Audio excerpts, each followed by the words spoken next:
మొన్న ఈ మధ్యన ఆంధ్రజ్యోతిలో ఒక ఎమ్మెల్యే దందా తోటి ఎమ్మెల్యే వాళ్ళ భర్తను కూడా వేధిస్తున్నాడు, రాజధాని పక్కన ఉన్నటువంటి ఎమ్మెల్యే అని రాయటం, దాన్ని ఆ రోజునే నేను ప్రస్తావించాను. రాజధాని పక్కన ఇప్పుడు రియల్ ఎస్టేట్ డెవలప్ అవుతుంది, పొన్నూరు రూట్లోనే. మేబీ అందులో ఎక్కువ కాలం పాటు ఎమ్మెల్యేగా చేసి మంత్రి పదవి కూడా రాకపోవడంతో గతంలో మంచోడుగా ఉండి ఇప్పుడు పాడైపోయాడు అని చెప్పి రాసుకొచ్చింది. అంటే నరేంద్ర గురించినే అన్నట్టు. ఎందుకంటే మిగతా పత్తిపాడు అదే పత్తిపాటి పుల్లారావు చిలకలూరుపేట కావచ్చు, లేకపోతే మన ఈయన కన్నా లక్ష్మీనారాయణ కావచ్చు, ఇద్దరు కూడా ఇంతకుముందు మంత్రులుగా చేసేశారు. ఏనాడు మంత్రి పదవి రాకుండా ఎక్కువ సార్లు గెలిచినటువంటి వ్యక్తి ధూళిపాళ నరేంద్ర కాబట్టి ఆయనైనా ఈ రాయడానికి వీళ్ళు భయపడ్డారా అని అనుకున్నాం. తర్వాతన సాక్షి రాసేసింది కూడా ఏకంగా. ఇప్పుడు అతనేనన్నది అంటే నరేంద్ర మనిషే అతనికి తెలియంది, అతనే బయటకు వచ్చేసాడు. ఆంధ్రజ్యోతి ప్రధాన సంచికలో ఈ నెల 3న ప్రచురితం వామ్మో ఎమ్మెల్యే దందాలతో దడ వార్తలో భాగంగా సొంత పార్టీ ఎమ్మెల్యేకి సైతం తప్పని తిప్పలనే వార్తపై అనుచరుడు ఇది ధూళిపాళ నరేంద్ర అనుచరుడు మేడికొండూరు నరేష్ యథార్థ సంఘటనలు చెప్తూ గురువారం వివరణిచ్చారట.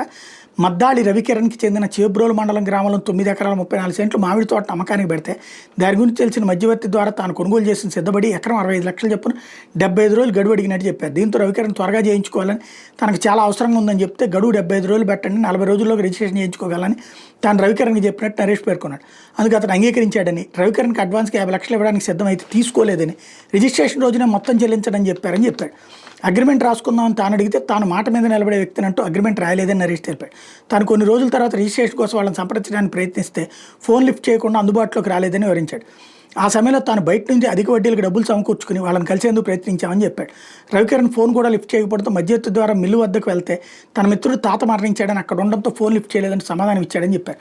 2 రోజుల తర్వాత కలుద్దామని చెప్పి 1 వారం రోజుల తర్వాత ఫోన్ చేస్తా ఊని గళ్ళా రామచంద్రరావుకి అమ్మడానికి ఒప్పందం కుదుర్చుకున్నా అని చెప్పినట్టు చెప్పారు. ఈ విధంగా చేయడం కరెక్ట్ కాదని చెప్పిన వినిపించుకోలేదని, తాను కలిసిన విషయాన్ని రవికిరణ్ గళ్ళా రామచంద్రరావుకి తెలియజేయగా ఆయన ఎమ్మెల్యే నరేంద్ర దృష్టికి తీసుకెళ్లారని తెలిపారు. తను ఆ భూమిని కొన్న విషయాన్ని తెలిపితే ఆ భూమిని నరేష్ కొనుగోలు చేస్తున్న గతంలో తనకు చెప్పాడని నరేంద్ర చెప్పినట్టు తెలిపాడు.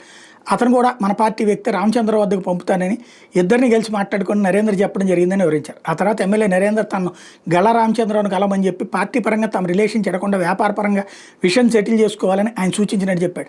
దాని తర్వాత ఎమ్మెల్యే మాధవి భర్త గళ్ళా రామచంద్రరావును కలిస్తే ఆయన మాట్లాడుతూ ఈ పొలానికి మొత్తం పెట్టుబడి నువ్వు పెడితే తాను తన కంపెనీ పేరు మీద మార్కెటింగ్ చేస్తాను, తనకు 50% ఇస్తాను, లేకపోతే తాను 50% పెట్టుబడి పెడితే 20% లాభాల్లో వాటా ఇస్తామని చెప్పారు. ఇందుకు తాను అంగీకరించలేదని చెప్పారు. ఇద్దరం చెరిసగం పెట్టుకుని పెట్టి లాభాలు సమానంగా పంచుకుందాం రామచంద్రరావుకి చెప్పాను, అందుకు రామచంద్రరావు అంగీకరించలేదని చెప్పారు. ఆ తర్వాత తనకు తెలియకుండా భూయజమాని ద్వారా రామచంద్రరావు డెవలప్మెంట్ అగ్రిమెంట్ చేసుకున్నారని చెప్పారు.